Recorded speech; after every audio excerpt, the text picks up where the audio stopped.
Welcome to MetalCast, the podcast where we're turning up the heat on all things metal, roofing. On this show, we'll explore the world of metal roofing from its durability to design, expert insights, and more. Join us as we bang out the details on the toughest roofs in the game. Get ready to unleash the power of metal roofing.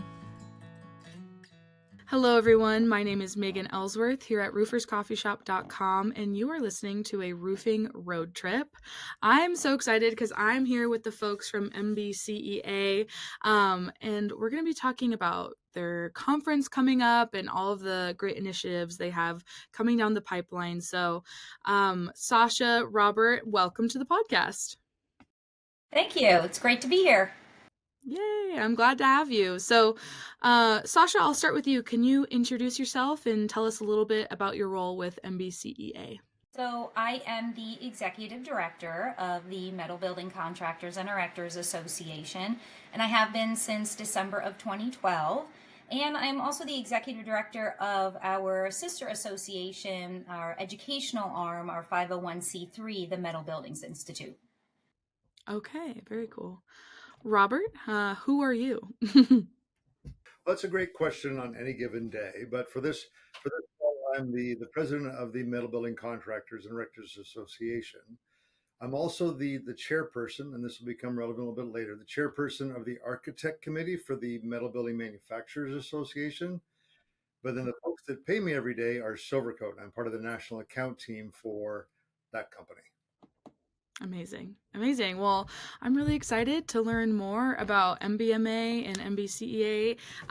Can you tell us a little bit about your conference that's coming up? It's the 56th annual. What can we expect from the conference this year?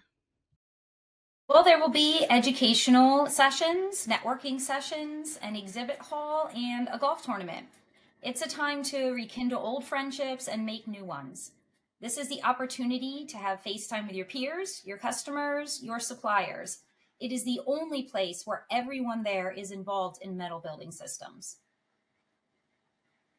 Pretty cool. And that's May 7th through 9th, right, Robert? Correct. In Charlotte, North Carolina. Absolutely. Nice. Nice. Okay, Charlotte, what a beautiful time of year to go to Charlotte. That's going to be beautiful. Absolutely. So from the inside the hotel to the golf course, looks to be a good time. And if the previous ones are, you'll want to be there. Yeah. Yay. Okay. So, what can attendees expect from the agenda for the conference? Are there any new or unique sessions this year that either of you are particularly excited for? Yes, absolutely. Two sessions stand out this year for me that I'm excited about. One is a full walkthrough of a project. It's going to be from the planning stage through delivery and closeout. Now, we would typically have a management and a field track running concurrently at this time, but we feel all personnel will benefit from this session as it flows from the office to the job site with the teamwork needed to complete a project successfully. And then the other one is our very popular Contractor and Erector Roundtable, where members can use this as a live forum for the issues they are facing. This year, we're going to do it a little bit differently. We're going to break out into smaller groups so the conversations are more focused, and then we're going to come back together and share the takeaways from those smaller discussions. Wow, that's exciting. A full project walkthrough. That's kind of unique. Robert, what are you looking forward to for the sessions this year? Well, I personally love the roundtables because here are the folks that are making the buildings and the people that are putting them up. So it's truly an opportunity to say, have the healthy conversation of we need to deliver a quality product, right? And what I love about this transition for this year of each individual table having a conversation and presenting it to the floor is a little bit organic away from the hey panel, you're the manufacturers and we're out here in the field, or vice versa. So this is a new adaptation to try to create better results. Yep. That's awesome. That's really cool. That's what these conferences are really about, is just being able to have that FaceTime with, your peers in the industry and getting a little insight on what they're doing differently and how you could work together or what have you. So that's really cool that you're doing that. So, the field personnel and management session tracks are back this year. That's exciting. What are they, and what makes them so valuable and popular? So, providing these session tracks means that programming is going to be specific to running your business or training field personnel. So, you can bring several employees from your company to education and information relevant to the role that they play. Craig Schaefer with Safety Works is our go to presenter on all things OSHA. So, field personnel will benefit from his session on fall protection, OSHA's new heat illness prevention standard, and an update on what's going on with OSHA in 2025. At the same time, management will be learning about litigation risk, having discussions with MBMA members, manufacturers, and suppliers during our joint roundtable time, along with learning about the latest happenings in each of our associations during our association updates. So what the dual track, I was just going to say, what the dual tracks bring is we're trying to focus the delivery or the opportunities to the individuals so that it grows, so that, as Sasha pointed out earlier, your peers be like, hey, Megan, I haven't seen you at the last two, and here are the tracks that we're going to be talking about this year, and it's geared to what your position or your role is, both in your company and what you're looking to do in the industry. So we're trying to create the appetizers, if you will, so people will show up. That's great. Yeah. That's some powerful stuff, especially bringing people, from the job site in. It's not just upper management coming to attend the conference. That's really cool and a great experience for everyone in a company. Yeah. Love it. Okay, before we get too far, I'd love to could either of you give us a little bit of a rundown on the MBCEA and your partnership with MBMA, and kind of how the two associations work together and all that jazz? Is kind of a curveball question. Absolutely. I'll take this whenever you want, Sasha. Sure. In the popular meme languages out there, I was this old when I learned something today. So I was thinking about the relationship, and I thought it was 5, but apparently it's 8 years old now. And so this combination between the MBCEA and the MBMA came as a simple answer to the question of, so why are the folks that make the metal building systems not actively talking to the people that put up the metal building systems? And it was that simple question that people were like, that's a fabulous idea. So we had our very first conference, and that apparently 8 years ago, of the combined, we have the same interests, but then of course that allows us to spin off into respective education classes for the respective the manufacturer. They have their topics, so we carve out part of the conference specifically for their members. And then for the contractors, erectors, as Sasha pointed out, we have tracks for management as well as the field personnel. At any given time, vendors like myself actually play in both fields. So we, for example, if I speak with my sales hat on for a second, I will drift in to listen to what the manufacturers are talking about for their review, but then I'll also come over to see the field personnel to elevate our game as a vendor partner, as also to the ownership, so that when we're creating a value stack for that, we understand. So the relationships have grown, I'll say, tremendously. Little nuanced things. For example, each of the respective associations have committees, right? From technical committees, marketing committees. So the simple question, why are 2 marketing committee chairs not talking to each other? How can a technical committee of the MBCA leverage the resources from the MBMA? Because they've got on staff licensed engineers. So there's a great opportunity for give and take. And what I really love about the conferences are we get that personal time. So once you've spent 5 minutes over a plate of appetizers with somebody, any barriers are gone, and you feel comfortable calling them to ask questions. And Sasha can concur with this. How many times do you hear, I got a dumb guy question, right? So this conference has alleviated all that, or the questions still get asked, but now there's the laugh when we ask it. Yeah, I was going to say, whenever there's a really tough question, it's like, let's ask the MBMA. They're really smart. Love that.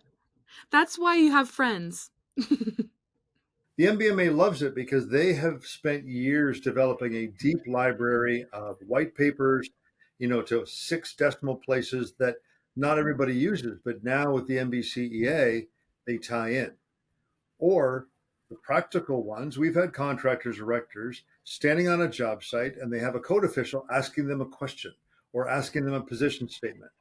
They now know who they can call, say Vince Sagan, Director of Codes and Standards at the MBMA. Vince will happily get on the phone and work it out right then, right there, and the job site can continue. Absolutely. Wow. Okay. Well, thank you for level setting that for me. So Sasha, the MBCEA conference is co-located with MBMA's spring meeting. How would you say these networking opportunities enhance the value of the event? So speaking back to how Robert just kind of explained our association with each other and how that started 8 years ago, and that's really the networking opportunities with contractors being able to say to the manufacturers, hey, here's what we're facing in the field. How can you help us solve that? That's invaluable. That's, our contractors and erectors, we honestly, in the world of metal building construction, we're at the lowest level. So we are always looking to have our voice heard, the people in the field. And so having that relationship really gives us that platform to be able to say, hey, we're the ones putting up your metal buildings. Maybe it would be easier if you did this, or is it possible to do this with the drawings? And when you deliver, can you do this? How can we get a little more technologically advanced? How can you share your training information instead of in a booklet, maybe as a video? So like we can bounce ideas off of each other, and they can say, yeah, that's a great idea, or that's not going to work. And so we have that platform to share with each other the real world things that are going on and help try and solve them for each other. A beautiful example of that happened a couple of years ago. So air infiltration has made its way into the energy codes, right? So basically, how much does a metal building system leak air, like homes did back in the early 2000s? So the MBMA wants to get ahead of that because it's not as simple in a metal building system as it is in the residential world. So they created a task force. Well, to do the testing, they needed contractors, directors. So it was a great symbiotic relationship. We went across 7 buildings across 5 climate zones, all utilizing active MBCA accredited members to make that happen. So it's a real world application of networking top to bottom, left to right to deliver a result. Yeah, and I'd like to speak about something else when we talk about the value of these opportunities being co-located. We're excited to announce that the exhibit hall officially sold out 2 weeks ago. This proves how valuable our industry members, manufacturers and suppliers and other vendors feel their participation is with the contractors and erectors. Sponsorships went quickly as well. Again, validating this is the place where our industry members know that metal building systems contractors and erectors are going to be, and they don't want to miss the opportunity to get their brand out there. Of course, they're all in full support of our association and the industry. I think there's even a waiting list, isn't there, Sasha? There is a waiting list, and I am working through that waiting list in the exhibit hall. Wow. Well, that's exciting. Congratulations. That's huge. Oh, it is. And then the fun part from being a vendor, to the sponsorship ideas, as Sasha pointed out, we'll say there's some friendly scrappiness involved between vendors to get the best opportunities, but it comes down to the return on investment. For example, I did the quick math for Sasha. If a flight's 500 and a hotel room's 175 or 150, and then a rental car to visit one customer, I can now do this and I can meet with hundreds of customers and prospects in the same place. So from that standpoint, the old phrase, if it's a no-brainer, it's still a no-brainer. Yeah. That's so true. That's so true. And it's like that with any industry event like this. They're just so important to lend ease of ease of seeing each other and being in person and having that FaceTime. It's so important. Okay. So MBCEA has a very rich history. It was founded in 1968, if I'm correct, right? And so how would you say the association has evolved over the years? And maybe what are you most proud of out of that progress you've made? Well, it's gone through several name changes and membership profile percentages of manufacturers and suppliers to contractors and directors. So dealers may be heavier on the manufacturer side through dips and then regrowth. Since my involvement a little over 12 years ago, membership has almost quadrupled. So I am so proud of that. When I came on board, and it was more not contractor, it was more industry member heavy, more manufacturer, more supplier heavy. And we have tipped the scales now. We are now more contractor and erector heavy, which was our goal, obviously, for the Contractors and Erectors Association. So that's where the focus really is. And the conference has once again become the premier destination for the metal building systems industry. So I'm super proud also of the growth and the participation we have at the conference level with everyone that's involved. Wow, that's great. Congratulations, quadrupling the membership. That's massive. And so to that point, just a couple of things. Like, for example, we have other locations that want to start up local chapters, right? So, for example, Sasha and I were on a call just a couple of hours ago for the Tennessee Valley that actively wants to get involved. What's beautiful about the conversation is that they know the names and locations of other chapters that they want to emulate. But I would say the most proud that we are is of Sasha, because this year she's the 2024 Hall of Fame inductee for our industry. All the work that she's done in our industry, it's a pinnacle to she's not done her career, clearly not, but it's a great milestone in that trajectory. So just want to make sure we get that on the record. Wow, congratulations. Oh my gosh. I'm glad this wasn't the platform that Robert sprang the surprise on me, because if you would have seen that reaction. I love it. We did our best, Megan, to keep it a secret. So we nominated Sasha and then went through. The only reason why we had to disclose it a month, it'll be announced at our conference. So we're bringing back the Hall of Fame to our conference. So it'll be announced. But the challenge is the organization that puts on the Hall or sponsors the Hall of Fame also publishes a magazine a month early. So we felt it appropriate to let Sasha know ahead of time. So anyway, the happiness for our industry, and everybody's thrilled for Sasha. I love it. Well, congratulations, Sasha. That is huge accomplishment and very well deserved. Thanks. It's a huge honor. I'll be very proud to accept it at the conference.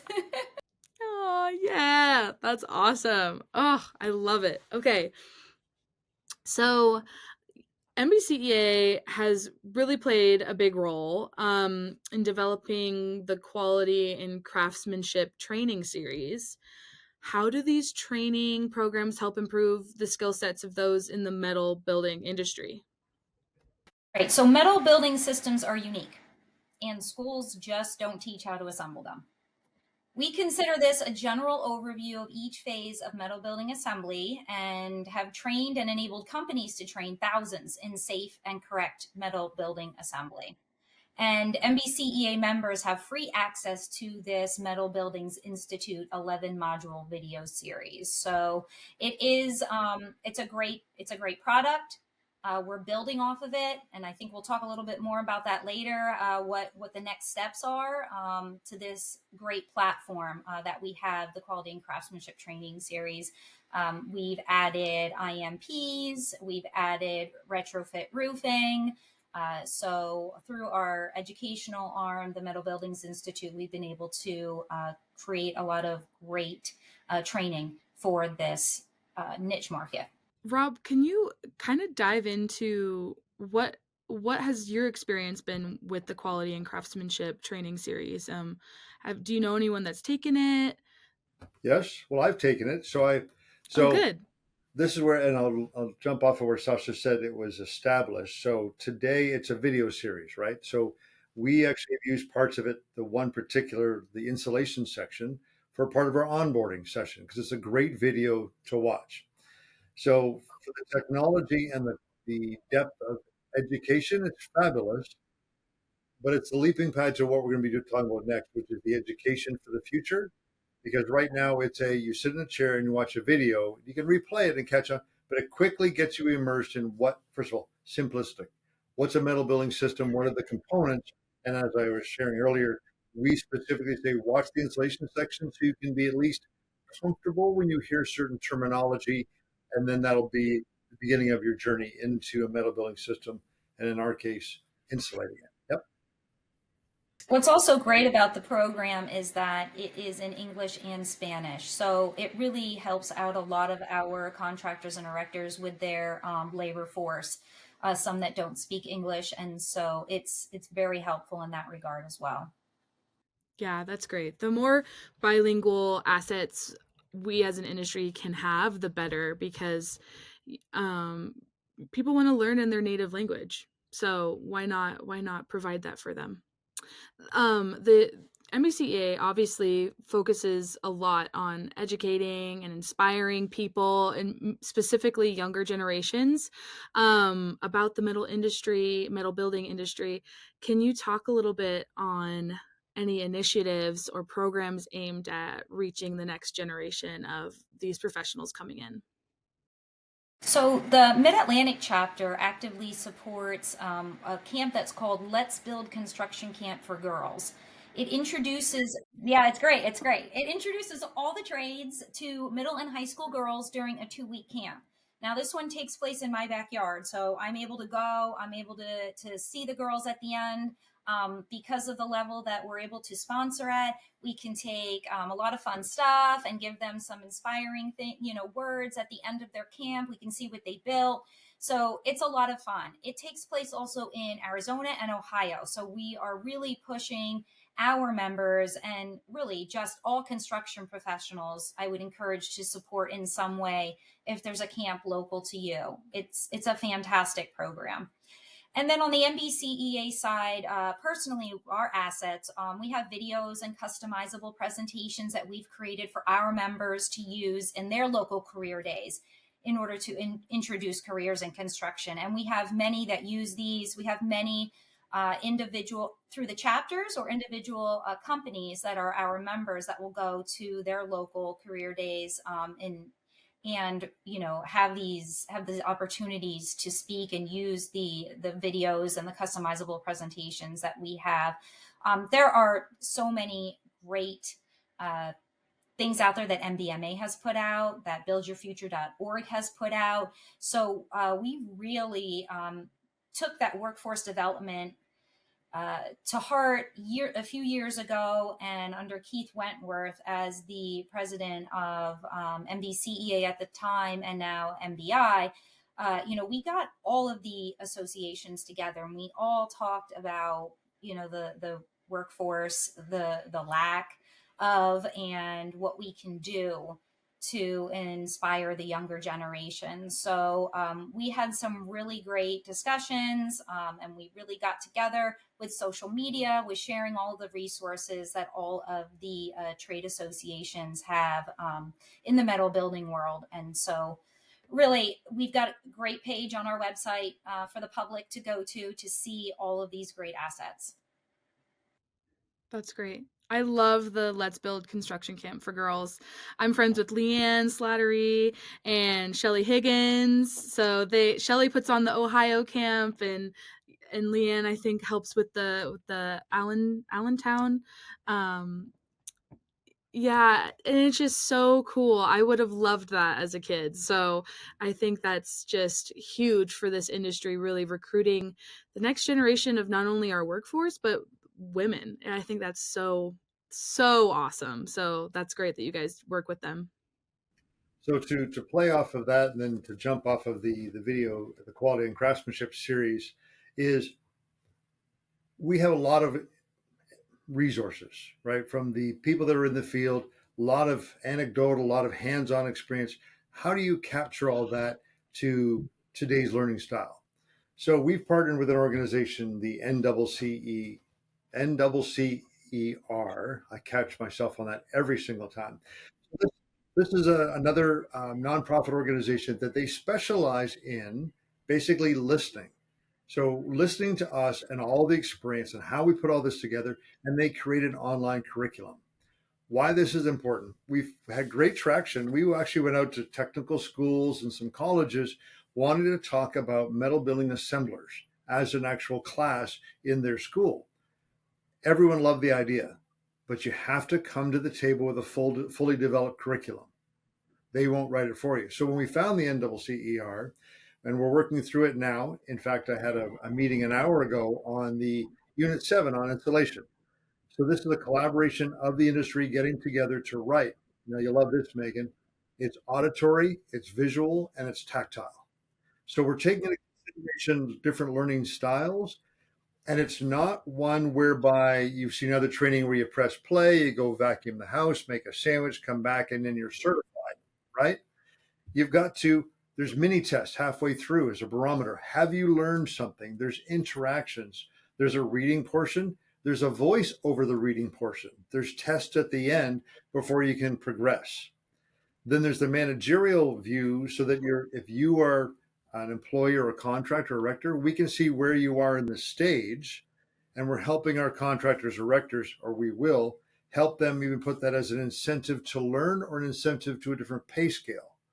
So we're thinking all the different ways this education online can be done at their pace, expand their knowledge, quickly identify, we'll call them up and comers, to use an old phrase, but to make sure there's a consistency of teaching across the US.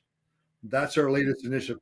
It's a pretty big one, but I would say everybody from contractors, erectors, to manufacturers, to vendors, we're all in and heavily sponsored to get it done. Wow, that's awesome. I love that it's auditory, visual, and tactile because so many people are hands-on learners. That's so important. Love. Great. Okay, so we are at our last question already. This has flown by. So as we look forward into the future of the metal building industry, what role do you see MBCEA is shaping the industry's growth, technology adoption, and safety standards? We will continue to drive quality programs like the International Accreditation Services EC 478 accreditation for assemblers to help contractors and erectors stand out from the pack. We'll continue to push safety awareness, like the need for temporary bracing, to underscore or ensure safe job sites for metal building assemblers. Our technical committee will keep our finger on the pulse of code changes and potential changes and work to influence them and then educate our members on how to meet those changes. And then with the alignment, going back to our relationship with the MBMA, right? So step by step, for example, everything that Sasha has mentioned, tie into the MBMA. So code changes, working with Vince Sagan, the Director of Codes and Standards. They sit on the board or actively involved in the IECC, another acronym I know, but the International Code Council is the folks that actually write, then approve the code for buildings. So we have a voice now in those environments from the MBMA relationship. So that filters back through of, okay, so that's the rule. How do we build to it? That's the relationship that we have. The other is, and this is a little bit more of a fun, I'll put on my committee chair for the architects for MBMA. I said, okay, so we're great with engineers, we're great with contractors, erectors, we have an attorney on retainer, and we have insurance people helping us understand the language of how metal building system can be more viable. What we're missing is an architect. So last year was our first. This year in Boston, June 5th to 7th, will be the second MBMA MBCEA industry participation in the Architects Conference. 15,000 architects and specifiers in one spot. It fits my sales guy mantra of I want to be where my prospects meet, eat, sleep. I'm just shy of a stalker, but be there going as an industry to show them that a metal building system is a viable choice and a strong choice for their next need for a building. So going into the future, more of that. Side comment, we just celebrated our 4th annual design competition for architect students. So tying in, this is where the MBCEA works step by step, because if we're going to make buildings more because the architects are specifying them, Are we keeping the contractors and erectors involved to make sure that they know how to put up these metal buildings, right? So the future involves, and Sasha's heard me say this, everyone in our day has always said, I want a larger slice of the pie, right? I want more of the market. I want the slice of the pie. I don't care. I just want a bigger pie. If we get a bigger pie, everyone gets a bigger slice. So that's sort of where we're headed, of making sure that we check out opportunities, we leverage our skills and our education, and we've got great people, great solid people of the MBCA that'll help us get it done. Yeah, absolutely. I love that. Just get a bigger pie. Love it. Let's make the pie bigger. I think that's great. And I think, that's the AIA conference, right?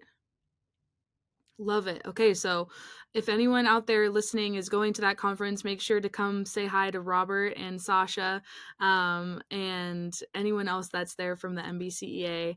That's really exciting. So hopefully you'll get lots of architects coming and chatting with you. Yeah. Well, thank you both so much. Everyone out there listening can go to rooferscoffeeshop.com and MetalCoffeeShop.com to the MBCEA and MBMA directories to learn more. Get registered for the conference if there's still time. I think there is. And don't miss out, because it's going to be a really special event, May 7th to the 9th, 2025 in Charlotte, North Carolina. This is so exciting. So Sasha, Robert, thank you for chatting with me. Absolutely. Thanks for the opportunity. My pleasure. Thank you, Megan. Have a great rest of your day. You as well. Everyone out there, thank you for listening, and make sure you are subscribed and ring the bell so you get notified every time we post a new episode, and we'll see you next time on Roofing Road Trips. Ready to raise the metal roof? Subscribe to Metalcast now and stay tuned for all things metal roofing. Go to MetalCoffeeShop.com to learn more. Rock on, and we'll catch you on the next episode.